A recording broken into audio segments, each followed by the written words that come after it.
মূলত রাতে আমাকে মাননীয় প্রধানমন্ত্রীর পক্ষ থেকে আমন্ত্রণ জানানো হয়েছে যে জাকাত কিভাবে আরো ইফেক্টিভলি বন্টন করা যায়।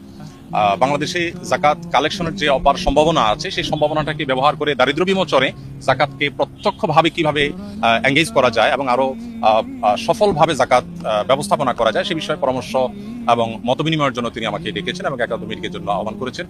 শুধুমাত্র ওআইসিভুক্ত দেশগুলোতে যেই পরিমাণ জাকাত হয় সেটার পরিমাণ হলো $600 বিলিয়ন, 45 লক্ষ কোটি টাকা পার ইয়ার শুধুমাত্র ওআইসিভুক্ত দেশগুলোতে জাকাত হয়। আমাদের দেশে সেই জাকাতের টাকা আনার কোনো প্রপার ওয়ে সেভাবে নাই। তো আমরা প্রস্তাবনা দিয়েছি যে যদি সেটাকে আনার ব্যবস্থা করা হয় তাহলে আমাদের জাতীয় অর্থনীতিতে এটা ব্যাপক ভূমিকা রাখবে ইনশাআল্লাহ, এবং সেই সাথে দরিদ্রকে সাময়িক কিছু টাকা পয়সা দিয়ে তার দারিদ্র আসলে দূর করা যায় না, বরং তাকে আইদার স্কিল ডেভেলপ করে দেওয়া আর না হয় তাকে স্বাবলম্বী করার কোনো একটা প্রসেসে যাওয়া, যেটা আমরা সুন্নাহ থেকে করছি। তো